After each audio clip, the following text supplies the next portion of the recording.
सुनाने, देश प्रेम सबके मन में जगाने लेकर आए हैं कृष्ण और पार्टी बॉय। भारत है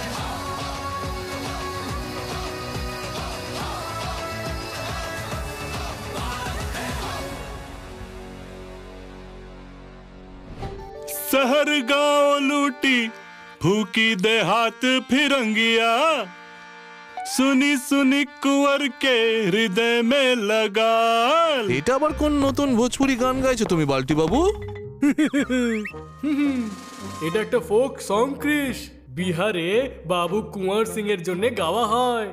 अब छोड़ रे फिरंगिया हमार देशवा, लूट पुट कहली तो हाल। अब छोड़ रे फिरंगिया हमार ফিরিঙ্গিরা তো देशवा। চলে গেছে, ওদেরকে আর ডাকতে যেও না। আর বাবু বীর সিং কুমারের গল্পটা তাড়াতাড়ি শোনাও। ওকে ডিয়ার সংস্কৃতি, স্টোরি মোড অন।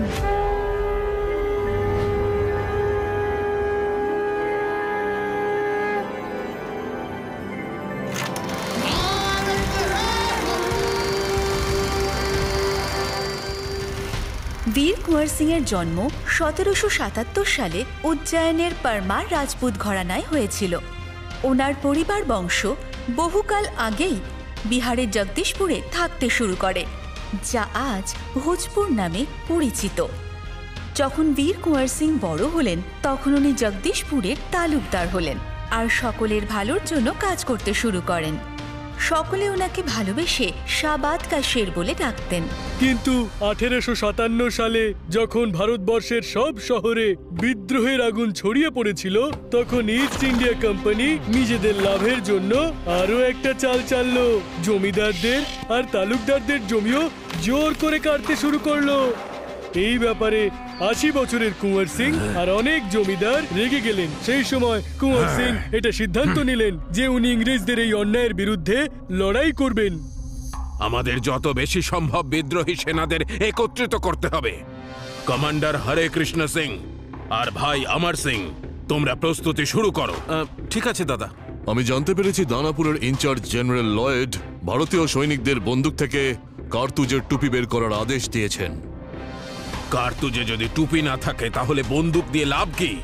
ও আসলে ভয় পেয়েছে যে ইংরেজ পুলিশে কর্মরত ভারতীয় কর্মচারীরা সবাই ওনার বিরুদ্ধে বিদ্রোহ না করে।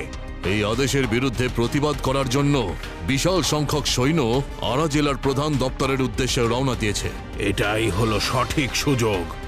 এই সেপাইরা আড়ায় গিয়ে পৌঁছানোর আগেই ওদের দানাপুরে থামাতে হবে আর আমাদের সেনা দলে যোগদান করাতে হবে। তোমরা দুজনে তার প্রস্তুতি নাও। বাবু কুঁवर সিং এর বিদ্রোহ করার কথা পাটনাতে বসে থাকা গভর্নর উইলিয়াম টেলর যখন পেল, তখন ও ঘাবড়ে গেল আর কুঁवर সিংকে আমন্ত্রণ জানিয়ে পাটনা আসতে বলল।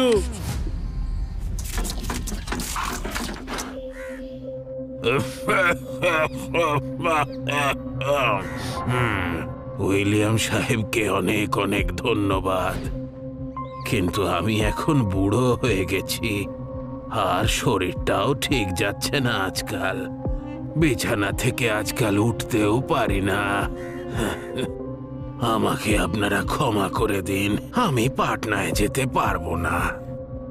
কিন্তু বাবু বীর কুঁवर সিং খুব বুদ্ধিমত্তার সাথে ওই আমন্ত্রণ না করে দেন আর নিজের পরিকল্পনা অনুযায়ী দানাপুরে পৌঁছে যান, যেখানে উনি কয়েক হাজার ভারতীয় সৈন্যকে ইংরেজদের বিরুদ্ধে লড়াই করার জন্য অনুপ্রেরণা যোগান। ইংরেজদের লুটপাট আর অত্যাচারকে শেষ করতে হবে। আমরা সবাই মিলে আড়ায় যাব। মনে রেখো, আমাদের সবার একটাই লক্ষ্য, ইস্ট ইন্ডিয়া কোম্পানিকে উচ্ছেদ করা আর আরার জেলে বন্দী বিদ্রোহী ভাইদের মুক্ত করা। ইংরেজদের অস্ত্রাগারে আক্রমণ করে যত বেশি সম্ভব হাতিয়ার আর গোলা বারুদ একত্রিত করতে হবে। এই লড়াই আমরা আমাদের শেষ নিঃশ্বাস পর্যন্ত লড়ব।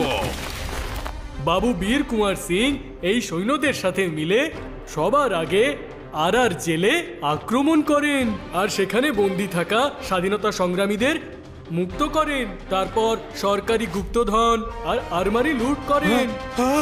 যখন কোম্পানি সরকার আরার ওপর হওয়া এই আক্রমণের ব্যাপারে জানতে পারে, তখন ওরা 450 ব্রিটিশ সৈন্যকে সঙ্গে করে নিয়ে ক্যাপ্টেন ডানবারকে পাঠায়। কিন্তু মাঝখানেই ক্যাপ্টেন ডানবার আর তার সৈন্য দলের ওপরে বাবু কুঁয়ার সিং হঠাৎ করে আক্রমণ করেন আর তাদের সকলকে একেবারে শেষ করে দেন। ক্যাপ্টেন ডানবারও ওই আক্রমণে মারা যায়। আরা তো আমরা দখল করে নিয়েছি, এবার আমাদের পরবর্তী লক্ষ্য হবে বিবিগঞ্জ। ক্যাপ্টেন ডানবারকে মারার পরে বাবু কুঁয়ার সিং বিবিগঞ্জে ইংরেজদের ধূলিসাৎ করে দেন আর ঘেরাবন্দি করে দেন। তারপর উনি আবার জগদীশপুরের জন্য রওনা হন, কিন্তু উনি রাস্তায় কিছু জনের থেকে খবর পান যে কোম্পানি সরকার ওনাকে ধরার জন্য জগদীশপুরে আর ওনার বাড়িতে ঘেরাবন্দি করে ফেলেছে আর ওনার ভাইদের ঘরদোরও জ্বালিয়ে দিয়েছে। এই শুনে কুঁয়ার সিং দুঃখী হন, কিন্তু উনি শপথ নেন। আমি আমার মাতৃভূমির নামে শপথ করে বলছি যে আমি জগদীশপুরকে ইংরেজদের হাত থেকে মুক্ত করেই ছাড়বো। আর ঠিক এইভাবে ব্যাটেলফিল্ড বাবু বীর কুঁয়ার সিং এর বাড়ি হয়ে যায়। উনি ওনার সৈন্যবাহিনীর সাথে গোয়ালিয়র, রিভা, বান্দা, কল্পির মতো শহরে সংগ্রামীদের সাথে যুক্ত হয়ে ইংরেজদের বিরুদ্ধে লড়তে থাকেন। লখনৌতে নানা সাহেব পেশওয়ার সাথে যুক্ত হয়ে উনি ইংরেজদের বিরুদ্ধে লড়াই করেন। ধীরে ধীরে উনি আজমগড়েও ঘেরাবন্দি করে দেন। কোম্পানি সরকার চিন্তিত হয়ে পড়ে আর তারপরে কমান্ডার লেগার্ড অনেক বড় মূল্য কুঁয়ার সিংকে ধরার জন্য রাখেন। কত? 25,000 টাকা। 25,000? তাও আবার 1857 সালে? তার মানে আজ সেটা কত হবে? আমি বলবো যদি আজকের সময় সেটা ক্যালকুলেট করা হয় 100 বছর ইন্টু 200 বছর ইকুয়েশন ইন্টু 1.25 কয়েক কোটি টাকা। এত? সব জায়গায় এটা ঘোষণা করে দাও যে ওই কুঁয়ার সিংকে ধরতে আমাদের সাহায্য করবে তাকে কোম্পানি সরকার 25,000 টাকা পুরস্কার দেবে। এবারে আজমগড় যাওয়ার প্রস্তুতি নাও, আমাদের এই বৃদ্ধ কুঁয়ার সিংকে ধরতেই হবে। কিন্তু কমান্ডার লাগার্ড এটা জানতেন না যে বুদ্ধিমান বাবু বীর কুঁয়ার সিং ওনার থেকে 2 পা এগিয়ে ছিলেন। ইংরেজদের ফৌজ আজমগড়ে আসছে, তার আগেই আমাদের এই জায়গাটা ছাড়তে হবে। হরে কৃষ্ণ সিং, তুমি সেপাইদের প্রস্তুত করো। আমরা গাজীপুরের পথ ধরে গঙ্গা নদী পার হয়ে জগদীশপুরে যাব। আমরা আজকে রাতেই এখান থেকে রওনা দেব আর আমার বন্ধুর গ্রাম মানিয়ারে গিয়ে আশ্রয় নেব। আর সেই রাতেই আজমগড় থেকে বেরিয়ে বাবু বীর কুঁয়ার সিং নিজের বন্ধুর বাড়ি মানিয়ারে পৌঁছন। গঙ্গা নদী পার করতে অনেক বিপদ হতে পারে। 25,000 টাকা পুরস্কার পাওয়ার লোভে যে কেউ ইংরেজদের তোমার কথা বলে দিতে পারে। তুমি আমার আরেকটা উপকার করে দাও। কি উপকার বলো? বাবু বীর কুঁয়ার সিং নিজের বন্ধুকে একটা পরিকল্পনা বলেন আর একজন গ্রামবাসীকে কমান্ডার লেগার্ডের কাছে পাঠান। সাহেব, একদম পাকা খবর, কুঁয়ার সিং হাতির পিঠে চড়ে গঙ্গা নদী পার হবেন। হাতির পিঠে কেন? নৌকায় করে যেতে কি অসুবিধে? নৌকো পাননি উনি, হাতির পিঠে চড়েই যাচ্ছেন। সাহেব, আমার ওই পুরস্কার।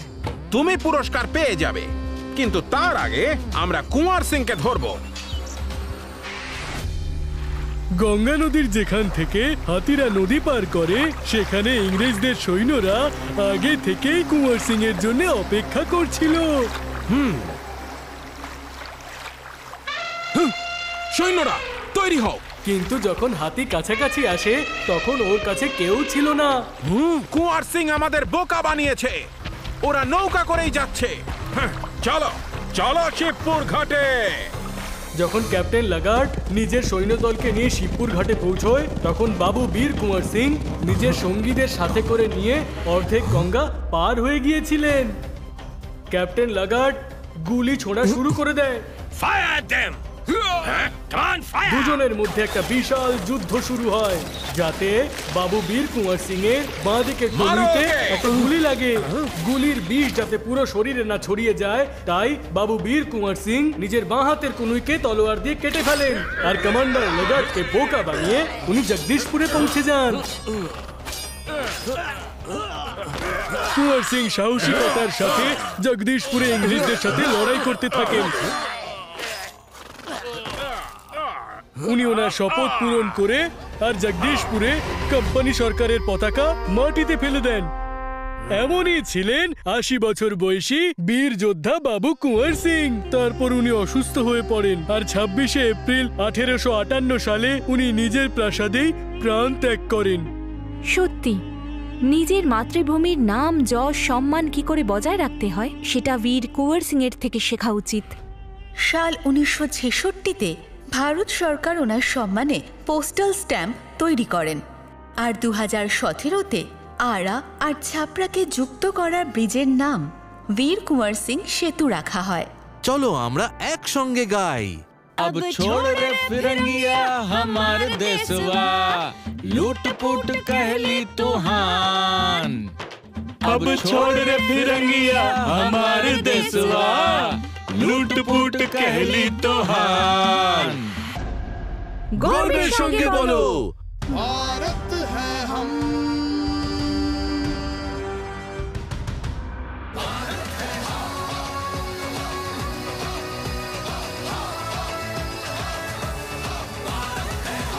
বন্ধুরা, এই গল্পগুলো শুনতে যদি আপনাদের এত ভালো লেগে থাকে তাহলে ভেবে দেখুন দেখতে কত ভালো লাগবে। দেখুন ক্রিস ট্রিশ বাল্টি বয় আমরা ভারতবাসী প্রতি রবিবার সকাল ১১টায় দূরদর্শনে। আর আমাদের স্ট্রিমিং পার্টনার হলো অ্যামাজন প্রাইম ভিডিও আর নেটফ্লিক্স। Stay tuned.